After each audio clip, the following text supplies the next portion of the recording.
Today, we are going to look at a teaching or a piece of advice that was given over 2,000 years ago that I believe if we would actually apply to our lives, both Christians and non-Christians, if we would actually apply this to our lives, I believe this would change everything. This would radically change the world for the better. And it all starts with this one question: who is my neighbor? If you would have asked me that for most of my childhood growing up, I lived in the same house with my family for most of my life. So if you would have asked me who is my neighbor, I would have said, it's my friend William. The kid who lives next door. He comes over to my house. He hangs out with me and my brothers. We play video games together. We play sports out in the yard. We used to go for bike rides. But the thing that we did most with my neighbor William is we would jump on our trampoline. We had one and he didn't, so he used to come over and jump on the trampoline all the time. But the thing you need to know is that back when I was a kid, our trampolines weren't quite as bougie as the trampolines that you guys are bouncing on today, all right? Like, we didn't have that fancy net on the outside catching you from your falls. We didn't have these nice foam paddings or whatever that went over the springs to prevent you from slipping in there. No, there's nothing. I was jumping on a ghetto trampoline my whole life, all right? There's no net. There's no padding. We're like flying off this thing. We're like landing in the springs, and it's building character. You know what's happening, right? Our trampoline was ghetto, but it was the best. But when I jumped on the trampoline, there's one thing that I never really liked to do. I didn't like getting double bounce. But then one day, my neighbor William comes up to me, he wraps his arm around me, and he says, hey, today we're going to double bounce you. And I'm like, no way, bro. I'm not getting double bounce. That is like the worst thing ever. And he's like, no, think about it. It's going to be okay.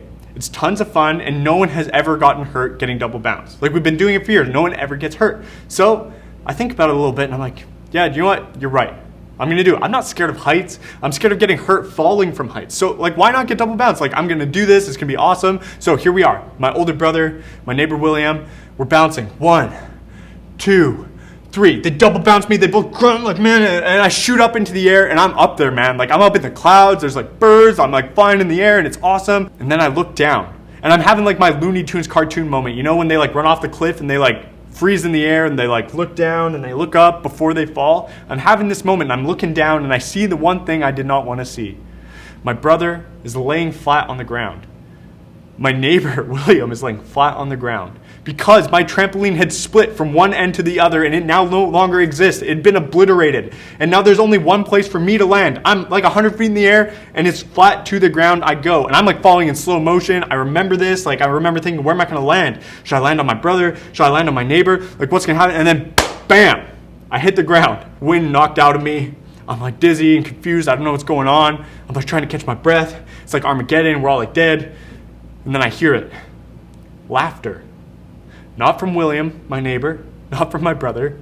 I hear my dad laughing. He's sitting out on the deck, and he's looking at us, and he's laughing, and it's hilarious to him, and we're all dead, and it's worse. So if you would ask me, who is my neighbor? Well, typically I would have answered with my friend William, the kid who lives next door. But after this moment, I answered, who is my neighbor? It's my friend William. He lives next door, and he almost murdered me on my trampoline. But this question, who is my neighbor? It's not just as simple as who lives next door to you. It's not just as simple as who is in your friend group. And what we're going to find from the story we're about to read is that your neighbor might not be who you expect it to be.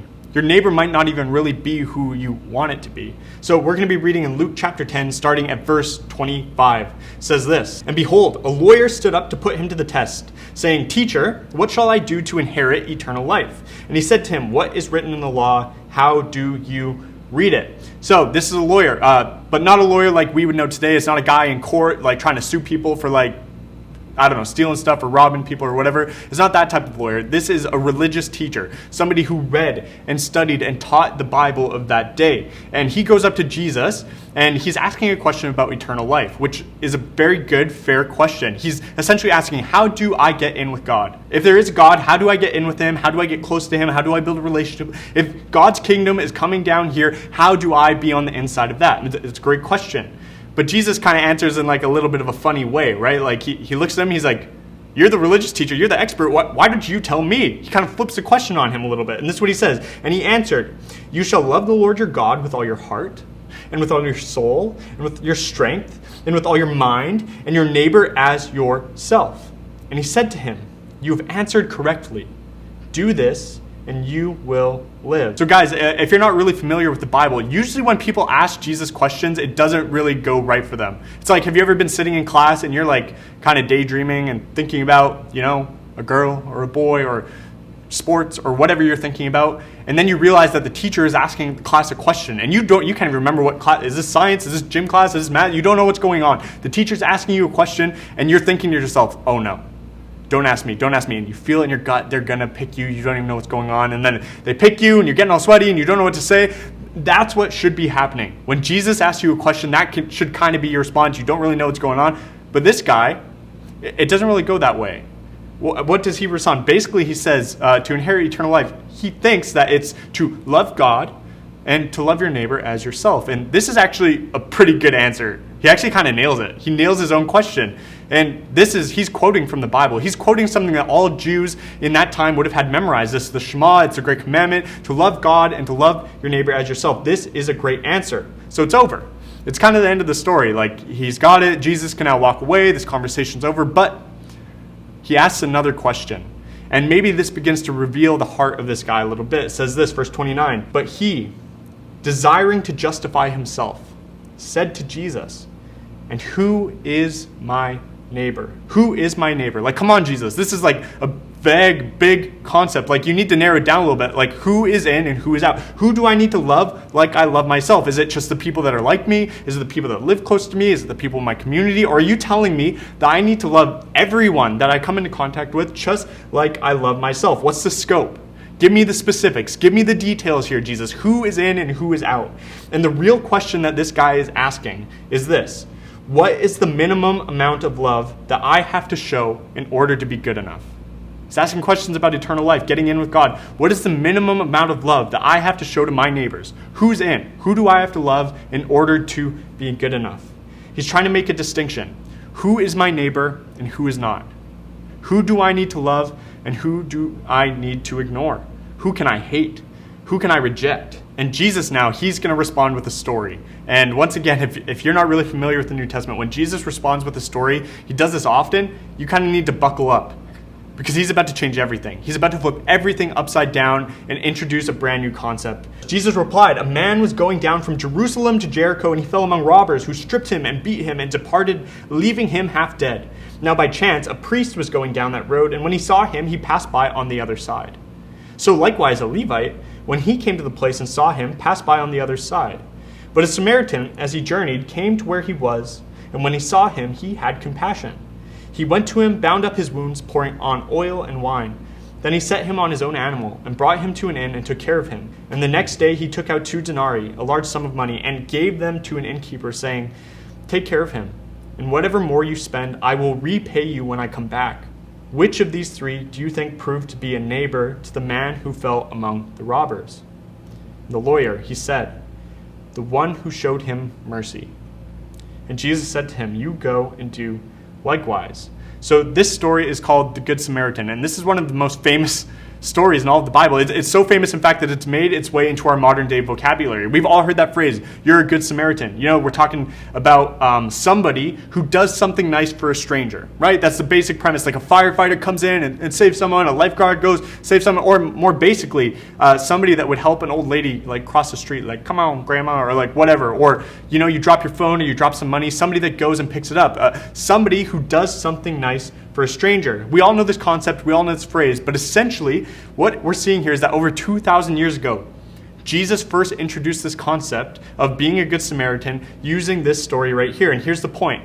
If everyone on earth would just take this one teaching, whether you're a Christian or not, if we would all just take this one teaching seriously, to love our neighbor as ourselves, it would radically change the world for the better.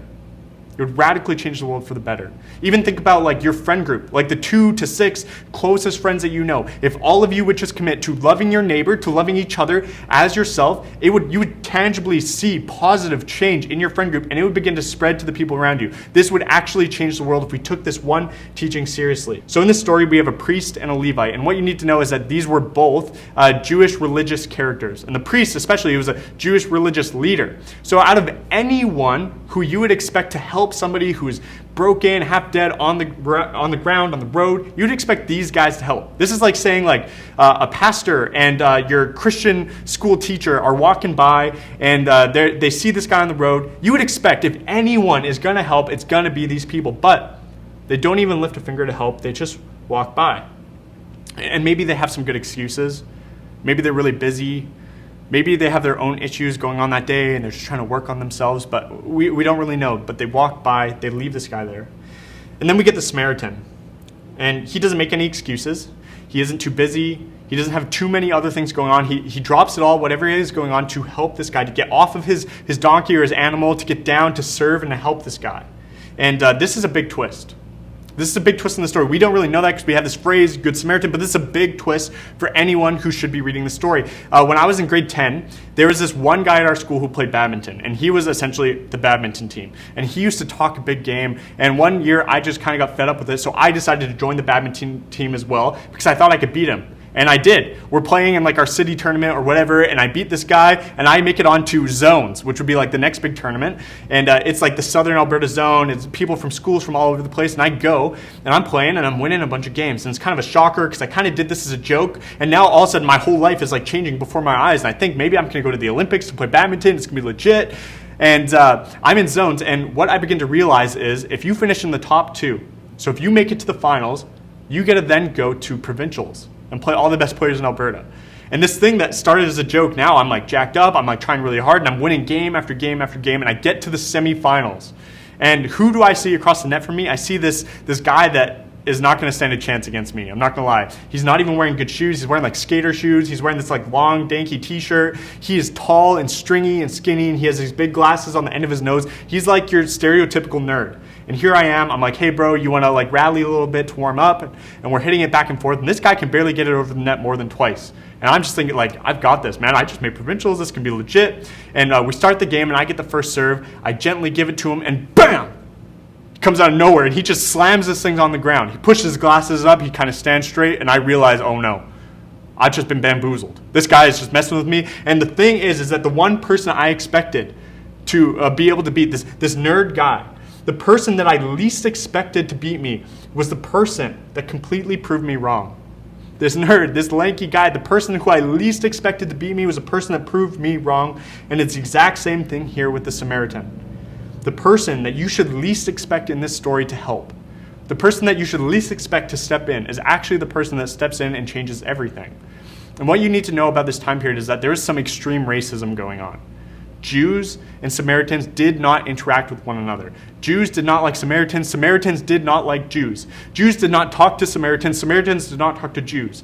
Jews did not interact. They did not touch. They did not do anything with Samaritans. The Samaritans likewise. Jews hated Samaritans. Samaritans hated Jews. They were enemies with one another. So this is a big twist, because out of all the characters you would expect, the priest or the Levite to come in and help, but now the Samaritan comes in and helps. And the lawyer, the guy that Jesus is talking to, he might even be at the place where he's assuming, man, maybe a Samaritan committed this crime.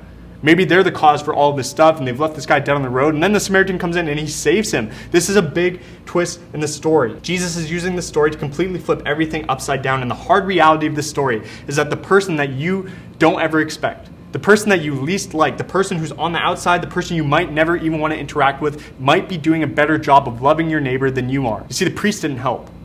The Levite did not help. The Samaritan did. And you see, the lawyer just wants to know if he can be a neighbor to a select few.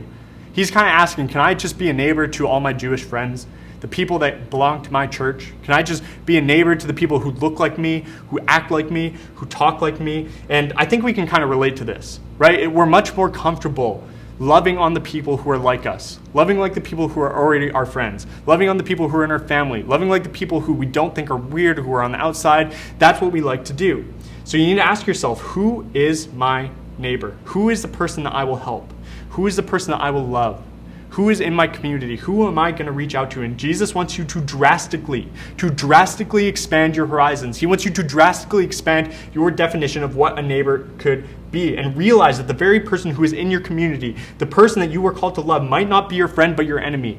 Might not be someone you like but somebody you hate. Might not be someone similar to you but someone who is completely different and on the outside. Jesus is saying it is no longer about assessing other people, but about being a certain type of person. It's not about figuring out who is on the inside and who is on the outside. It's less about the other characters in the story, and it's more about you. See, the lawyer has this all backwards, because it's not so much about loving a certain type of people, but about being the type of person who loves. That's the point. It's not about loving a certain type of people. It's about being the type of person who loves everybody, because everybody is your neighbor. That is the point. This forces us all to examine ourselves. Is there hate within you? Do you love only those people that are similar to you? Are there certain people that you avoid in life? Are there certain people that you see as beneath you? Do you show love to certain types of people and not to others? And when Jesus is talking about love, we need to bring some clarity here, okay? We need to bring some clarity because this word love is super confusing. And not because Jesus is being confusing, not because the Bible is wrong or using the wrong word or whatever, but it's because the English language is messed up. English is broken, it doesn't work. The word love in the English language is probably one of the most unhelpful, one of the most unclear words that we use today. All right, love can mean a ton of different things. It can mean I prefer something. It can mean I want something. It can mean I like something or that I enjoy something. Like, listen to this. I love pizza. All right, I love pizza. It's delicious. I could eat it every single day. Probably I eat it once a week. I also love superhero movies. I love watching them. My characters come to life. It's awesome. And I also love my family. I love my brothers. I love my parents. But those are three completely different things, and we use the same word, love, to describe all of them, but we know we mean different things when we're using it. So in English, when we say love, we are usually talking about a feeling or an emotion that happens to us.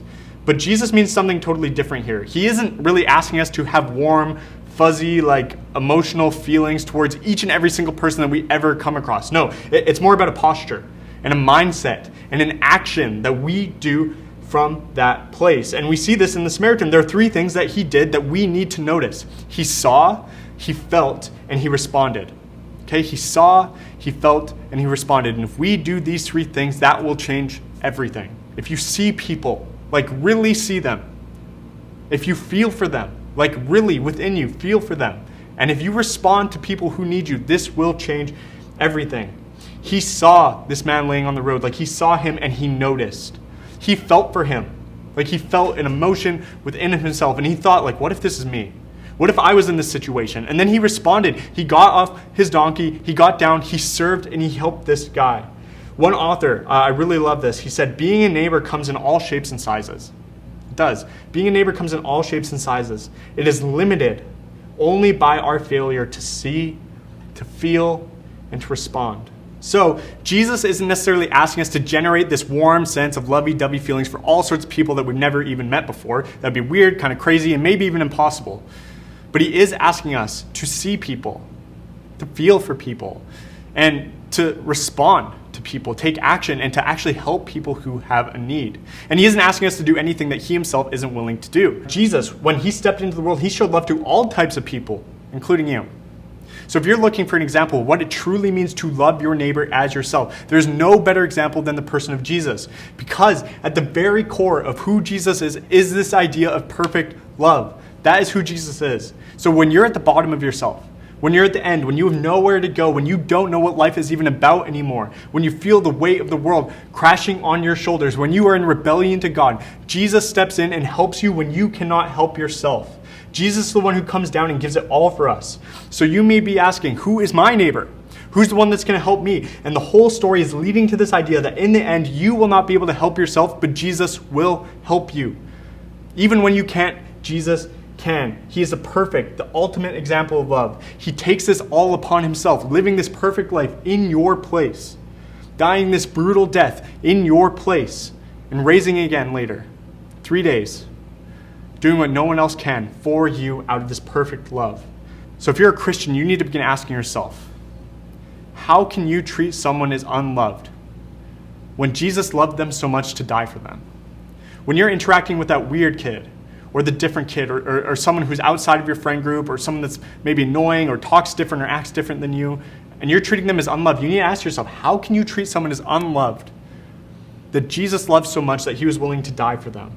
And we're pretty good at loving the people in our friend group. We're pretty good at loving our families. We're pretty good at loving the people who are just like us and who fit in with us. But that's not the problem. The problem is not loving the people who are in your group. The problem is we are bad at loving the people on the outside. That's what we need to work at. So who's your neighbor? Who's the person that you're going to love? Because it might not be who you expect. It might not even be the person that you want it to be. But it is 100% someone who Jesus loved enough to die for. And that should be good enough for you. It isn't about loving a certain type of person.